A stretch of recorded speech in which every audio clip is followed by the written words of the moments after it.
Vous voulez étudier au Canada, mais vous n'avez pas de garant financier. Alors, j'ai une bonne nouvelle pour vous. On est aujourd'hui sur le site de Empower qui vous permet de financer vos études. Alors, c'est une institution financière qui a déjà aidé plusieurs, plusieurs étudiants, beaucoup d'étudiants de différentes nationalités. Alors, ici, on est sur le site. Bon, je vais soit mettre le lien en description ou bien le mettre en commentaire. Alors, ici, on est sur le site. Là, vous avez la possibilité de financer vos études soit au Canada ou aux États-Unis. Ce qui nous intéresse pour cette vidéo, c'est le Canada. Alors ici, ils vous disent financement pour les étudiants internationaux, pas les étudiants internationaux. Ce qui nous intéresse ici, c'est tout en bas. Mais on va y aller étape par étape. Alors là, le processus, c'est simple.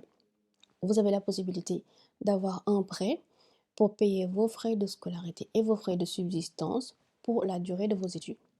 Et le processus est 100% en ligne. Vous pouvez le faire 100% en ligne.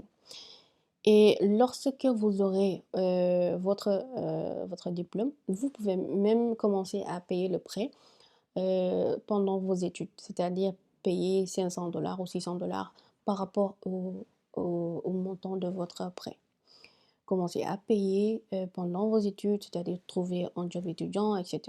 Commencez à payer et là, vous aurez moins de charges supplémentaires. Mais lorsque vous optez pour le paiement du prêt après avoir obtenu votre diplôme, là, vous aurez beaucoup plus à payer, c'est-à-dire le montant est beaucoup plus élevé. Par exemple, si vous deviez payer 500 $ ou 500 ou 600 $ par mois pour payer, commencer à rembourser votre prêt, si vous optez pour le remboursement du prêt après l'obtention de votre diplôme, ce sera 1500 à 2000 $ par mois. Là, c'est beaucoup plus élevé. Donc là, on va y aller. Donc c'est accessible à tout le monde, peu importe votre nationalité.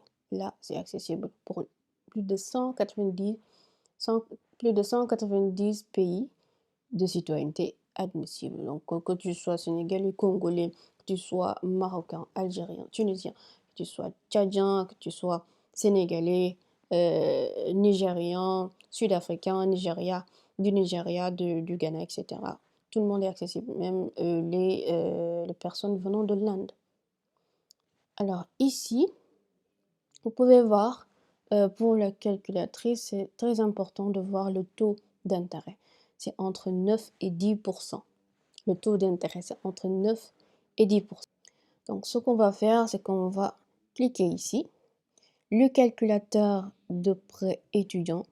Le calculateur de prêt étudiant. Alors le site est en anglais, mais vous pouvez le traduire directement en français avec votre navigateur. Le calculateur de prêt étudiant international. Démarrer. Donc on ne va pas cliquer ici. Là, c'est démarrer la demande de prêt. Maintenant, ici, ce que vous allez faire. Alors, avant d'aller plus loin, là, c'est accessible surtout aux personnes qui vont faire des études dans dans le domaine des sciences, que ce soit biologie, dans le domaine de l'informatique, l'IA, cybersécurité, analyse de données, et dans le domaine de la santé aussi, que ce soit ceux qui voudraient faire les études en sciences infirmières, ceux qui voudraient faire des études d'économie, de finance, de droit, d'ingénierie, économie, accounting, c'est tout ce qui est comptabilité, si je ne me trompe pas, mathématiques, etc. Alors, ici, on va cliquer, on va voir par rapport au montant du prêt que vous allez demander, qu'est-ce que vous allez payer par mois lorsque vous allez commencer vos études, si vous optez pour le remboursement pendant vos études. Alors, on va par exemple là, c'est 16 000 $, 18 000 $. Alors, supposons que les frais de scolarité s'élèvent à, pour une année, on va dire 32 000 $ et les frais de scolarité 22 000 $.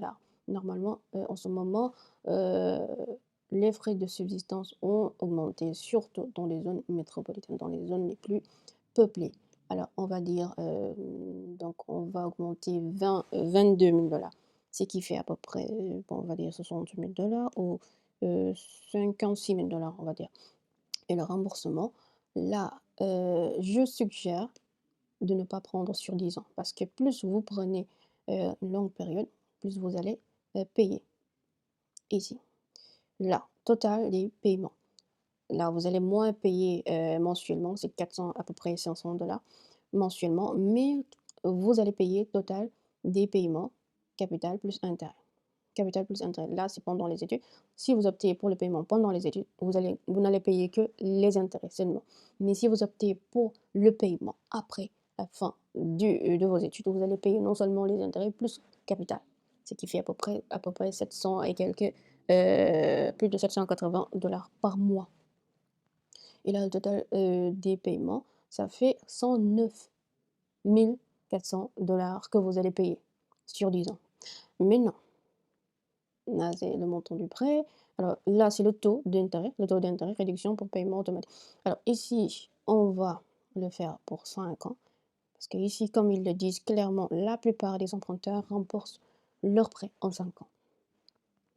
Alors, le taux ici, c'est presque 10%. Comme vous le voyez, ça a diminué. Donc, c'était 100 combien? C'était 109 400, presque 110 000 $. Donc là, si vous le payez en 5 ans, vous allez payer mensuellement, si vous optez pour le remboursement pendant les études, c'est 487 $ par mois, plus les intérêts. Si vous optez pour le paiement après les études, donc pour le paiement après les études, vous allez payer 1 200 $ par mois, plus de 1 200 $ par mois. Mais si vous optez pour le paiement pendant les études, vous allez payer les intérêts uniquement, donc sans le capital. Et sans le capital, ça va revenir à moins de 90 000 $ avec les intérêts, plus le montant du prêt que vous allez payer. Donc en 5 ans, le taux d'intérêt qui est à 999, presque 10 000 $.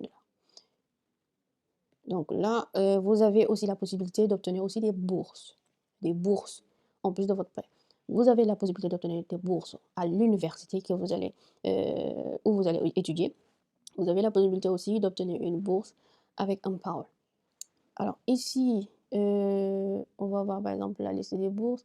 Vous avez la possibilité de faire votre demande de prêt en utilisant le code que je vais mettre sur l'écran. Vous allez obtenir un bonus. Vous allez avoir un bonus ou bien utiliser le lien directement. Alors ici, vous avez une série de bourses mensuelles, c'est-à-dire chaque mois, il y a une série de bourses. 3 prix de bourse à 1 000 $ le dernier jour de chaque mois. Alors, vous avez aussi la bourse Empower pour les citoyens du monde. Donc, la limite pour s'inscrire, c'est 31 janvier 2026. Et la récompense, de 1000 à 8000. Donc, première place, c'est 8000. Deuxième place, c'est 100 000, je crois. Et troisième place, c'est 1000. Vous avez aussi d'autres bourses ici, d'autres bourses, MBA, bourse Empower, etc., etc. Alors, là, on va voir maintenant les établissements admissibles. Et je dois préciser que si vous voulez faire un prêt et que vous voulez faire un baccalauréat hors du Québec, normalement sur plus de 3 ans, là, vous ne serez pas admissible. Vous ne serez admissible que lorsque vous devez faire le financement pour 2 années d'études uniquement. Donc, supposons que vous êtes en baccalauréat et que vous avez déjà terminé votre première année de baccalauréat et qu'il vous reste, par exemple, 2 années, mais il faudra être dans un établissement qui est soutenu ici par Empower. Alors, on va cliquer ici sur école que nous soutenons. Ici, vous avez la liste pour les États-Unis. Université de Boston, Université Brown, Université de Columbia, etc., Massachusetts, MIT. Là, vous avez le Canada. Alors ici, vous avez l'Université d'Ottawa. Alors, on va commencer par l'Université d'Ottawa puisque c'est l'une des rares universités, l'une des meilleures et rares universités qui font des études, qui offrent des programmes en français et en anglais. L'Université d'Ottawa. Les frais de scolarité peuvent sembler élevés, 33 000 $, mais la plupart des étudiants obtiennent une bourse d'exemption juste parce qu'ils ont choisi d'étudier en français. Juste parce qu'ils ont choisi d'étudier en français. Ça, c'est pour attirer le plus de francophones hors du Québec. Donc, imaginons que vous obteniez une admission de l'Université d'Ottawa, vous obtenez en même temps une exemption de frais de scolarité, et lorsque vous allez faire le prêt, ce sera moins de 33 000 $. Donc, supposons que vous obtenez une exemption des frais de scolarité et vous allez payer par exemple pour l'année, au lieu de 33 000 $, vous payez par exemple 20 000 $ ou 15 000 $ l'année. Donc, vous allez faire 15 000 $ de prêt pour les frais de scolarité et 22 000 dollars pour les frais de subsistance. Et ensuite, vous allez obtenir une lettre d'appui pour votre demande de permis d'études, une lettre d'appui pour les preuves de capacité financière, pour la demande de permis d'études. Vous avez aussi la possibilité d'étudier à l'Université de Toronto. Donc, avant même de faire votre demande de prêt, il faudra obtenir une admission. Il faudra obtenir d'abord une admission de l'université, soit d'Ottawa, de l'Université de Toronto, de Brock, de Carleton, de Dalhousie, c'est en Nouvelle-Écosse, l'Université de Lakehead, l'Université de McMaster, de Northeastern de Toronto, l'université qui se trouve à Vancouver. Alors, on va voir d'autres.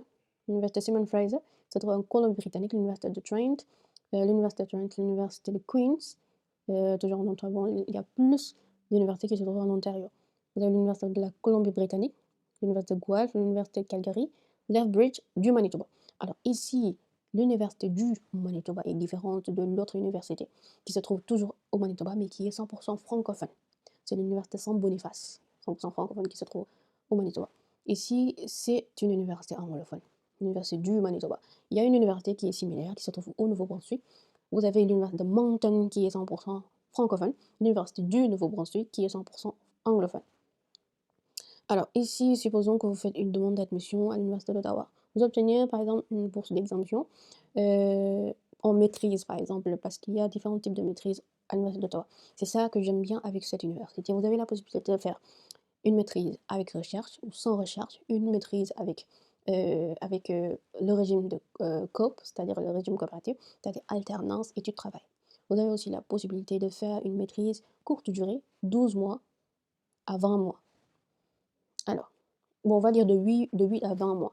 Donc, vous pouvez même faire une maîtrise de 12 mois, donc une année, ce qui vous permet d'être opérationnel sur le marché du travail avec une année d'études. Et là, vous finissez, vous payez votre prêt.